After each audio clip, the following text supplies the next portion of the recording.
ubu ngubu tuvugana rwose Bryan Mbeumo n'umukinnyi wa Manchester United. Ni umukinnyi mushya w'ikipe ya Manchester United, ni transfer imaze igihe kinini ivugwa, abantu barabyibuka inshuro zose twagiye tubivuga. Batanze bid ya mbere ikangwa ya miliyoni 45 nongeyeho add-ons za miliyoni 10, bakongera bagatanga ya kabiri ya miliyoni 55 nongeyeho 732 nayo barayanga. Gusa ya nyuma yatanzwe ku munsi w'ejo yari ni ya nyuma ya Man U 35 nongeyeho izindi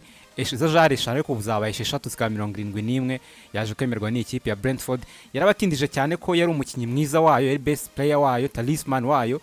yagomba kumukomeraho. Noneho nyuma yuko bwagendaga hazamo izindi transfer z'abashaka Yohani Wissa birakomera kurusha, gusa Man U nayo byumviye afite ikora deal yihuta uko irimo amadiri aramaze igihe kinini, ari naryo kosa nye mbona ririmo. Kuba yarangiye ni byiza, gusa kandi ko kuba yaratinze kubera ko ubona ko bisa nkaho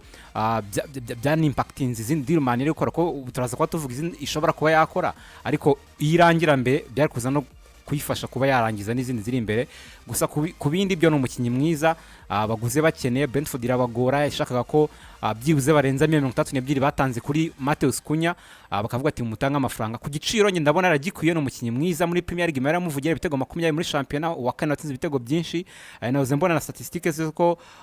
ari umukinnyi muri Premier League yose, ari umukinnyi wa mbere wakasa amacross menshi muri championnat yose, amacross 202. iyo nayo ni indi mibare imuvugira, ukabona wa gatatu muri championnat yose mu birutsi ibirometero byinshi, ayirutsi ibirometero 387. iyo ni mibare ubona ko igaragaza umukinnyi mwiza, hejuru yuko yanatsinze ibyo bitego 20, ukabona ko ari umukinnyi mwiza uje wiyongera. Mbona Man ikoze deal nziza, izana umukinnyi umenyeye Premier League imaze imyaka 4, wakuriye muri Brentford, akayikina imyanya itandukanye, yaba kuri right wing aho yakinye igihe kinini, agakina inyuma y'umwataka Ivan Toney, agakina na Yohani Wissa imbere ari abataka babiri. uburyo bwose imyaka 4 yamaze muri Premier League n'indi biri yabakinanye muri Championship, Brentford yikuriyemo, ayivuyemo ari umukinnyi mwiza. Muri signings ebyiri ongeyeho ni ya Diego,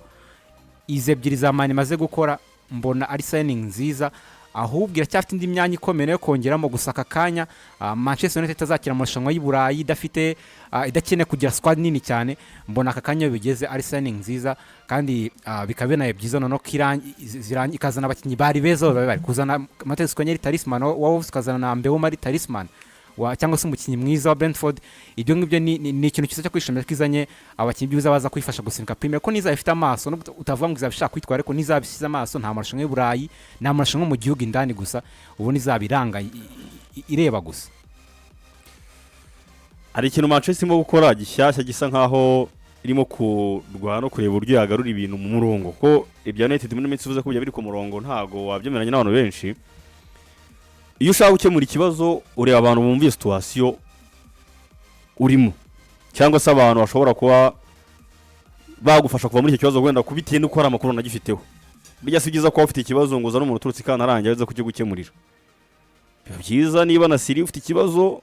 uzi umuntu waciye muri icyo kibazo, cyangwa se umuntu uri hafi yawe uzi ibibazo wagize ibyo ari byo,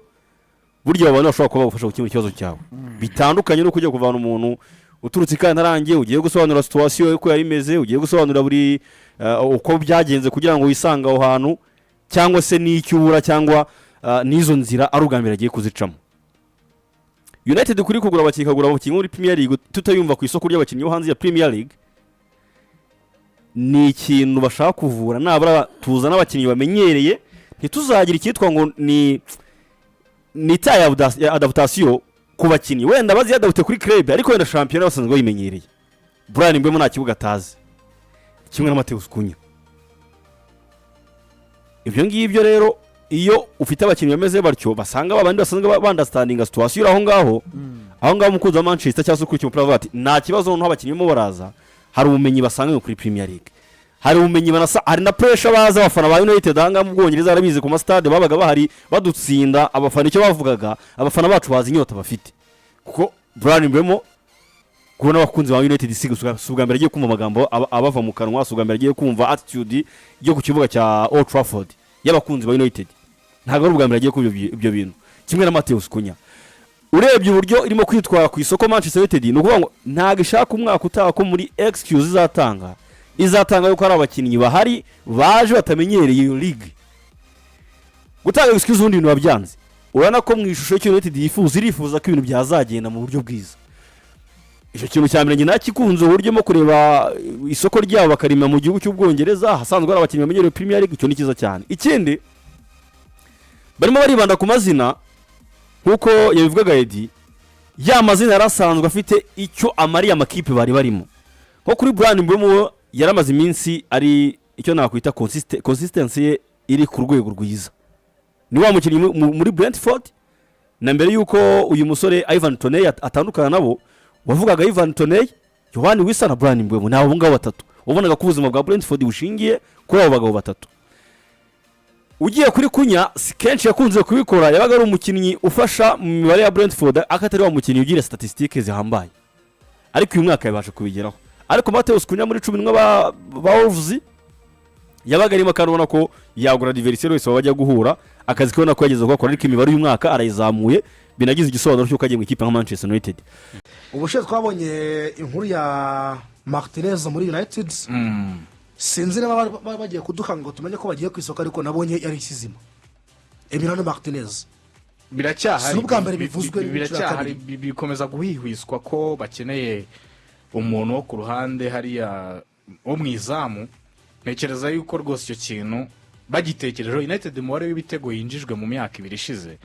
nubwo tuvuga defense tukavuga n'izindi sectors zitameze neza, ariko nyine n'izamu ryarabyinjizwaga, sibyo?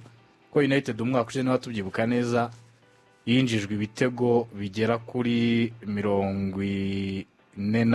yinjijwe ibitego 44, ni ibitego byinshi cyane. Yego, ntabwo ari ibitego bikwiye kuba bifite kipe byinjira mu izamu rya Manchester United. Sezo yari yabanjirije iyi ngiyi ishize rwo 2023-2024 bari binjijwe ibitego 57. So urumva ko United iyi myaka 2 ya Andre Onana ntabwo ari byiza cyane, kuko no muri sezo yaheruka kuba ba gatatu muri champion, ubwo ni sezo 2022-2023 nabwo bari binjijwe ibitego ndimo ndabibara naba ahubwo no ijya muri 23 ahita ujya kwa Dehe. Uretse gato United ndimo ndayigabaniriza hano. United umwaka ushize yinjijwe ibitego 54, ahubwo 44 nibyo yatsinze.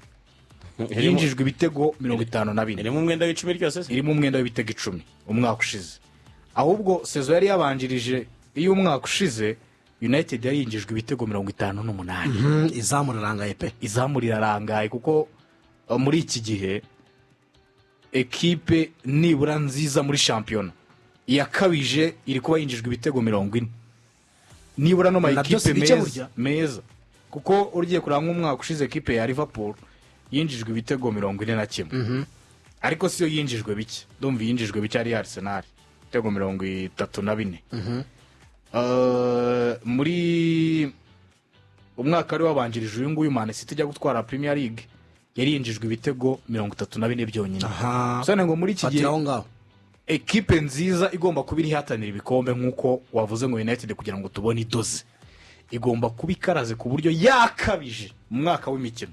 yaba yinjijwe ibitego 40 yakabije, kandi nabwo biba ari byinshi, kuko niba Man City ubweruka gutwara igikombe byari 34 gusa, Liverpool bikaba byari 41. So urumva ko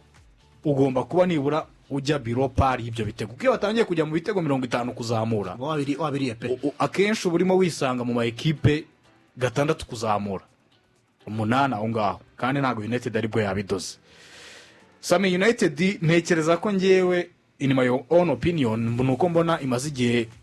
itaramforsa mu buryo bufatika. United ndacyayibona nk'ikipe ikirwaye kuri 3, kuko United buri gihe kwinjira mu mwaka w'imikino yizeye service za Lukshaw, mbona zarayikostinze imyaka myinshi, barizeye ko bashobora kubona Lukshaw igihe kinini mu kibuga. Lukshaw ndacyemeza ko ari we nimero 3 mwiza bafite, cyangwa se wing back mwiza bafite. Patrick Dorgu umwaka ushize naramubonye muri retour, ariko nago nabaye impressionné cyane, nkubwije ukuri rwose nago nabaye impressionné by'urwego rwa Patrick Dorgu pari raporo y'abandi ba fullback bakini bumoso. Urebye urwego rwa ba Milos Kerkez, urebye urwego rw'abasore bandi bari mu yandi ma ekipe bakina kuri 3, ubona yuko ku ruhande rw'ibumoso United iraharwaye, kuko nk'ubu ngubu mitana nafatoramo nkavuga ni Lukshaw mu mwaka utawe imikino niba mu bura mezi 3 Patrick Dorgu azaba ari aho wenyine kuko Wenyine, abandi wenyine. bose bahashyira ni abahengekano bamazurawi ba Diego Daho bose baba Uko bahengetse bose baba bahengetse ntekereza ko mu gutangira gutekereza mu buryo burambye bakaba banatekereza uburyo mu minsi yashize nabonye amakuru meza atubwira ko bifuza Pervis Stupinani Pervis Estupinan muri Brighton. iriya nkuru bayikomeje United baba bakoze deal. iraza kuba iri mu ngamba iraza kuba irimo ikora ibintu bizima cyane niba irimo itekereza ko yashyiramo undi nimero 3 cyangwa se umuwing back w'ibumoso ushobora gukina ruriya ruhande either arusha Dorgu byaba byiza kurushaho yakaba yamurusha cyangwa se ari umunyemoso Anamenyere tipike Premier League. ukina kuri 3 ko rugusho rwose yavunika agakira ntiwamwizera ntago wakizera umuntu kuva yagera muri United ntekereza ko ataranakina kimwe cya kabiri cy'imikino ayibayemo aravunika akuva yahagera aravunika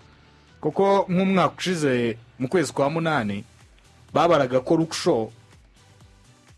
yakiniye match 251 muri Manchester United mu myaka ingahe asiba match 273 yari umwaka ushize mu kwezi kwa 8 2024 kandi 2025 kuva yatangira se niba ari imikino myinshi yakinnye ntago yaba ari nk'itandatu kanange ndebe kuri uyu muvandimwe ndebe uburyo urumva adahozaho imvune za Lukshaw zo ni zirasanzwe ni ikintu United yakaba yari guhotoye imyaka myinshi kuko buri gihe yizera yuko ifite option kuri 3 ariko mu by'ukuri mu buryo bufatika ntago ifite nimero 3 wa nyawe ko na Dorgu ngiye ku bwanjye ku rwego rwe mbona akeneyemo izindi mbaraga aho ni kuri 3 ndahabona nk'ikibazo kwa narwo iburyo mbona hari depth hari amahitamo hari umutekano hari kamvuge ko hari amahitamo ufite Diego Daho ufite Masraoui well even na Amad Diallo ashaka kuhengeka akajya akina ku ruhare yose ntekereza ko ho waba ugiye gusesagura ugiye gushyira mu ndi muntu ushaka gukina inyuma ku ruhande rw'iburyo ariko muri Manchester United mbona in my own opinion Samir irwaye a box to box irwaye nimero 8 mwiza vraiment nimero 8 uhuza defense na mediane ko sofa ntekereza ko nimero 8 bari bafite mwiza wariziripendwa ni Christian Eriksen ibihe byiza byasize inyuma ye undi muntu bafite ni Kobe Maino mbona imikurire ye muri iki gihe arimo aragenda yenga biraza gusaba kongera niba navuga kongera kumuhaga kugira ngo yongere ajye kuri wa Kobe Maino twabonye muri sezo ye ya mbere ahabwa amahirwe na Ten Hag muri Manchester United ariko mbona United nyuma yo kurekura Christian Eriksen basigaranye Kobe Maino nka nimero 8 tipike utahengetse utavuze ngo ufite abakaseri babiri mu kibuga Mone Ugarte na Casemiro uvuga uti nyeneyemo a box to box player nimero 8 mwiza ntekereza ko iyo role muri United iyo ugiye kureba isaha sofa muri groupe bafite nimero 8 bafite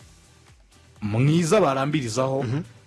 yaba ari Kobe Maino wenyine ku myaka ye kumukoreza umutwaro wa shampiyona y'Abongereza nabwo ni ikindi kibazo washyiraho n'imikurire nagarutseho imikurire muri iki gihe mu bijyanye no gukina umupira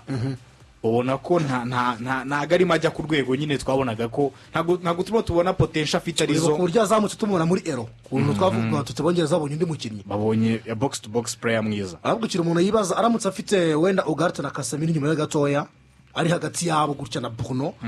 bashobora kumurinda bakamuyobora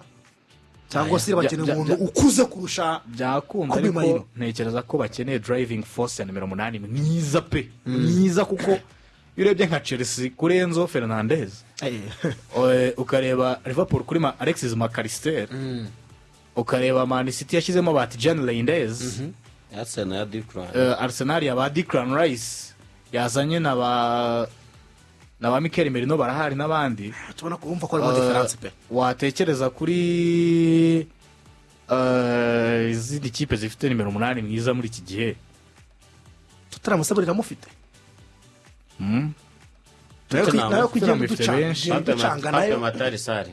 Pape nawe ntabwo harimo ikibazo ariko pari raporo nyine yo no ku rwego mpuzamahanga Paris Saint-Germain muri iki gifite ba Neves na ba Fabian Ruiz uri kureba uburyo ba dictating tempo y'amamatch menshi ugiye kuri Pedri muri FC Barcelona nyine United ikene nabo Envre nimero 8 ujya imbere hariya uri butume Bruno akajya imbere akagumayo uri adafite buhereze ikibazo aha urabona ko Bruno buri gihe abashaka kugaruka gufasha buri gihe umutoza yisanga ana nka match nyinshi umwaka ushize Ruben Amorim byabaye ngombwa akaza kumwegereza umukase kugira ngo akine iyo role ya nimero 8 ngira ngo twaravuze ngo niba ari ikibazo Man ifite ni ukwima Bruno amahirwe yo kugera ku izamu erega nuko umusubiza inyuma buri kanya kugira ngo aze gufasha ariko tekereza ko nka gatandatu na nimero 8 Bruno afite nk'umuntu nka Pedri yagenda izo akagumayo role yabitsinda arimo dictating iyo tempo abona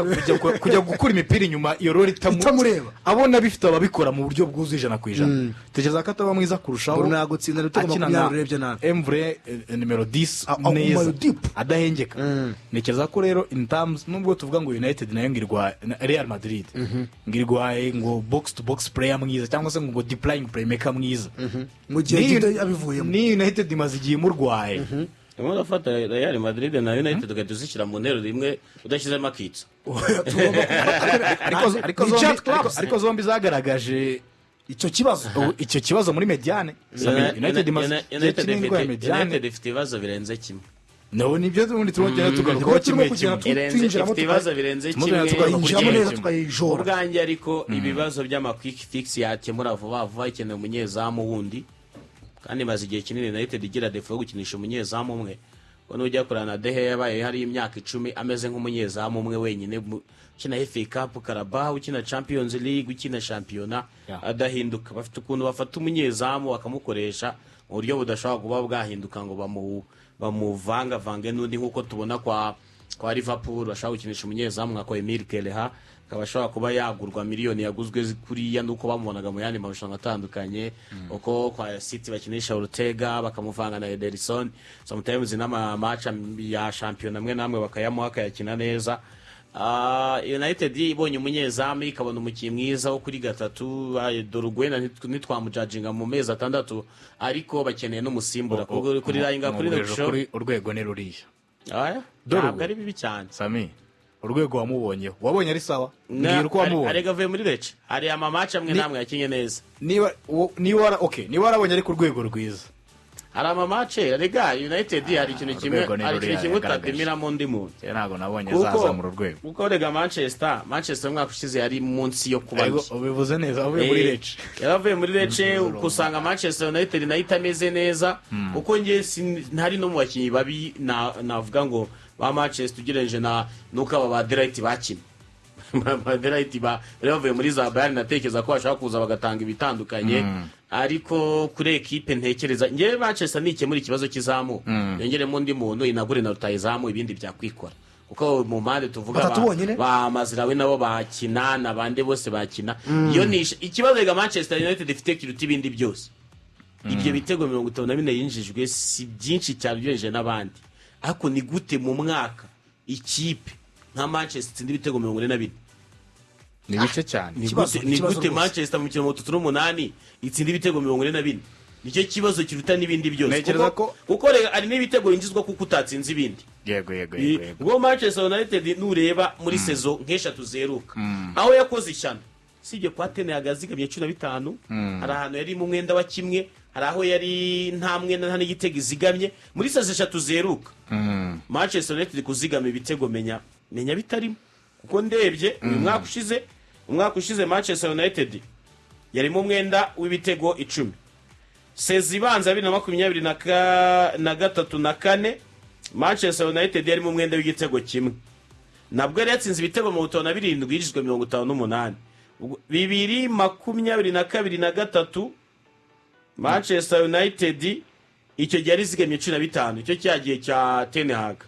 igira clean sheet nyinshi dusubire kuri 2020 nabwo yari mu mwenda uko byagenda kose Manchester yari rizigamye 29 bivuze ngo muri seze eshatu zeruka Manchester United ahantu yazigamye ibitego ni 15 ku bwa Ten Hag 22-23 ariko iseze iri mu mwenda w'ibitego 10 seze yawe yari mu mwenda w'igitego kimwe hari na seze yarimo nta mwenda nta igitego izigamye iyi Manchester kintu nambere bagomba gukosora kiruta ibindi byose bari gutsinda ibitego bike bituma bari gutsinda ibitego bike cyane byo kuko nibyo twagarukagaho niba umwaka ushize Bryan Mbeumo yaratsinze ibitego 20 Amadi Diallo Garnacho Hoyland Zirikize abataka bani ba United bari bahari umwaka ushize bombi ufashe umusaruro mbumbe wabo muri shampiyona ari ibitego 21 Mbeumo yaratsinze 20 ari wenyine bisobanuye ngo harimo ikinyuranyo gikomeye cyane ngiye nicyo kintu cya mbere muri Manchester United kuri isoko kuko ntabwo ibintu byose yabyubaka umwaka kuko na financial fair play biraho na PSR n'ibiki nikosore bane b'imbere nitsinda ibitego hari n'ibibazo bizakemuka tutazaboneramo erega kuri icyo ngicyo wavuze Samiri mu kanya gato nayigeze ku mediateur mwiza ariko ntekereza ko yidashyiramo Matheus Cunha na Bryan Mbeumo ibibazo byari kuba ari byinshi kurushaho